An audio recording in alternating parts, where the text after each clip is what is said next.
Welcome back to the Stream Center on this Friday. Thousands of local kids start school next week, and nearly 2,700 will graduate from the University of South Florida tomorrow. We want to highlight one of them. His name is Trent Ferguson.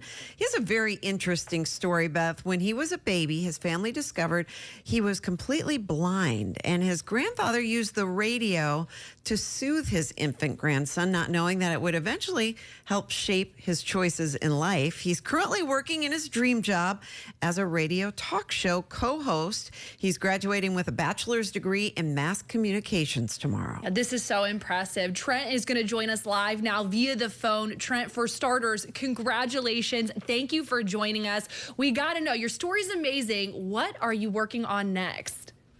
Well, Beth and Stacy have been a big fan of yours for quite some time, so thank you very much for having me, first of all.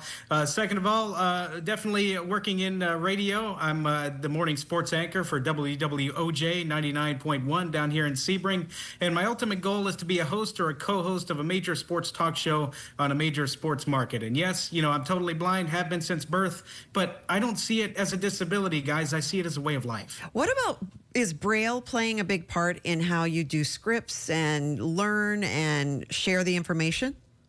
Yes, ma'am, Stacy, that's a great question. So Braille plays a critical role. So when I do my sportscasts in the morning, I write them out and then I read them on the air. So I use screen reading software to help me read emails and, you know, Facebook posts and things like that. But what I do is I write my sports using a Perkins Braille writer, and so I can read it with my hands so that it is not on the air. So the screen reading software doesn't get on the air during my report. Technology obviously playing a really big role for you. I got to know, during your time at USF, what was it like with that work-life balance? You sound like a really busy guy, like you had a lot going on. I did, but it's all about, you know, balancing and working ahead of deadlines because, as you know, in this business, deadlines are crucial. And so working ahead of deadlines, having the work-life balance of being able to work and also being able to enjoy yourselves. And I majored in mass communication, so what I did for work a lot of times was what I was doing for coursework at the University of South Florida. So it kind of worked hand in hand. And my instructors played a critical role with me. Professors like Wayne Garcia and Ryan Watson and so many others helped pave the way for a blind student to succeed within the Zimmerman School, and I'm so grateful for that. Yes, we can hear it in your voice, Trent. I want people to be on the lookout, be listening for Trent Ferguson. We appreciate you joining us. Congratulations on your graduation, and best of luck. Amazing. Thank you for your time. Thanks. First day of school is now just days away. And beginning Monday, cameras on school buses and near school campuses will activate again as kids head back to school. Right on your sides, Beth Rousseau live in Hillsborough County for us this morning with a look at how many drivers this technology is catching. Good morning. Hey, good morning. Well, between the cameras in the school speed enforcement zones and the ones on school buses, drivers are spending millions of dollars on these fines. Here in Hillsborough County, there's more than 10 campuses where they have these speed limit photo enforced zones ready to catch drivers who are putting kids at risk. Video from Hillsborough County's bus patrol program shows drivers speeding around stopped school buses, in some cases barely missing students. I have a 4-year-old son myself, so especially his safety is my top priority. Marisol Horner says as a mom, she appreciates cameras that help keep kids safe as they go to and from school. I think there should be a lot of more implementation, especially with the amount of children that we have and how close we are to the schools. 8 on your side told you last year when AI technology went live on school buses in Hillsborough and Polk counties to catch motorists. I checked in with those districts to see how many drivers received tickets for violations during the last school year. In Hillsborough County, district leaders say more than 67,000 violations were distributed, resulting in more than $11 million in collected fines.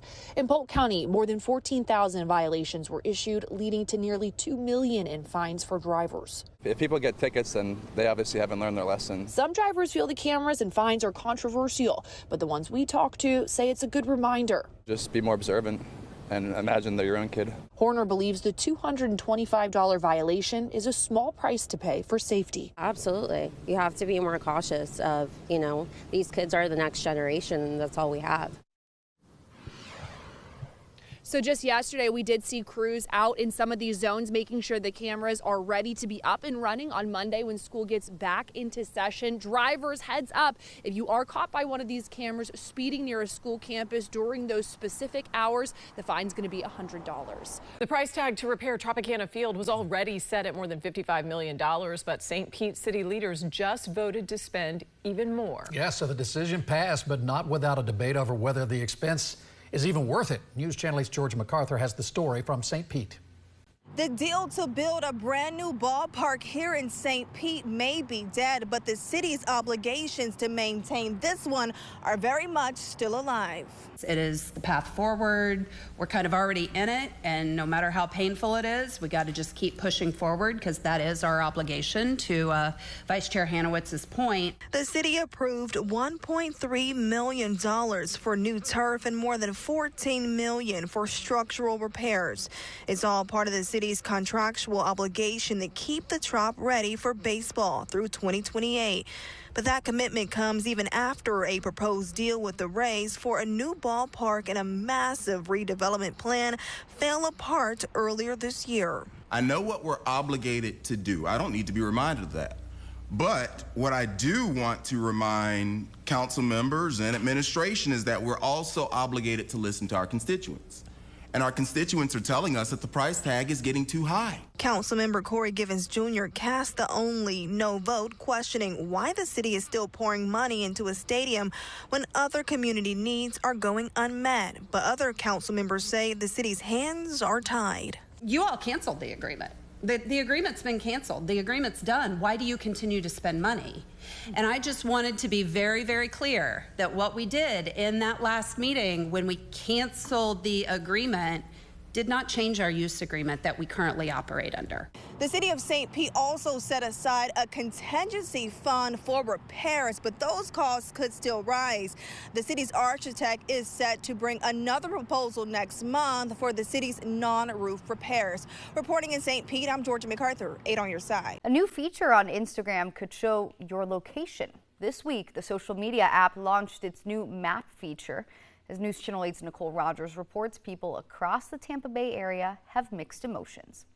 Take a look. Instagram just launched this new feature. You could see me in downtown Tampa right here at News Channel 8. We spoke to some people across the area today to find out whether they think it's a fun way to connect or a bit intrusive.